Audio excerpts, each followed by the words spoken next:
નમસ્કાર, આપ જોઈ રહ્યા છો સ્પાર્ક ટુડે ન્યૂઝ। વાઘોડિયા તાલુકાની ઘનશ્યામપુરા પ્રાથમિક શાળામાં આચાર્ય તરીકે ફરજ બજાવતા શોભનાબેન દવે શિક્ષણ ક્ષેત્રે જીવનના 39 વર્ષ સુધી પોતાની અમૂલ્ય સેવાઓ તેમણે આપી। વડોદરા જિલ્લાના અનેક અંતરિયાળ ગ્રામ્ય વિસ્તારના બાળકોના જીવન ઘડતરમાં મહત્વનું પાયાનું શિક્ષણ આપી અસંખ્ય બાળકોના ભવિષ્યનું ઘડતર કરી સરકારના નિયમોને આધીન વય મર્યાદાને કારણે નિવૃત્ત થતા તેમનો ભાવદર્શન સમારોહ યોજાયો। પોતાના પ્રિય ગુરુના ભાવદર્શન સમારોહમાં ભૂતપૂર્વ વિદ્યાર્થીઓ સહિત હાલમાં શાળામાં અભ્યાસ કરતા વિદ્યાર્થીઓ પણ ભાવુક બનીને ચોધાર આંસે રડી પડ્યા।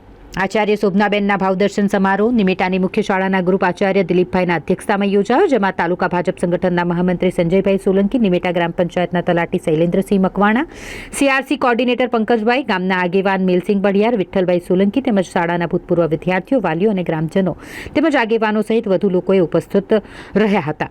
વય મર્યાદાને કારણે નિવૃત્ત થતા ઘનશ્યામપુરા પ્રાથમિક શાળાના આચાર્ય શોભનાબેન દવેને સાલ ઉઠાડી સન્માન કરવામાં આવ્યું, તેમજ સંભાળના રૂપે મોમેન્ટો આપી તેમનું શ્રેષ્ઠ જીવન પ્રવૃત્તિમય રહી પરિવાર સાથે આનંદ મંગળપૂર્વક પસાર થાય તે માટેની શુભકામનાઓ કરી હતી।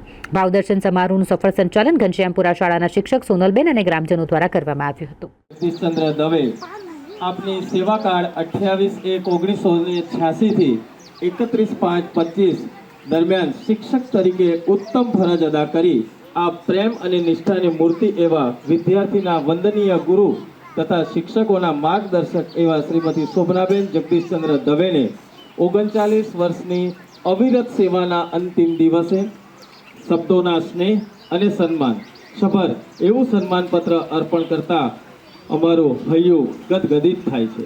ઘનશ્યામપુરા ગામની ભૂમિને તપોભૂમિ બનાવી પોતાના પુરુષાર્થથી કેટલાય વિદ્યાર્થીઓના અને શિક્ષકોના જીવનમાં પ્રકાશ પાથરનાર, શાંત અને નિર્વણ પ્રકૃતિ ધરાવનાર, શિક્ષણના વ્યવસાય સિવાય ક્યારે અન્યને પ્રાધાન્ય ન આપનાર સાચો શિક્ષક આજીવન શિક્ષક રહી જીવંત રહી સમાજને રાહ ચીંધનાર કર્મને વધુ ન્યાય આપવાનો દિલથી પ્રયત્ન કરેલ છે।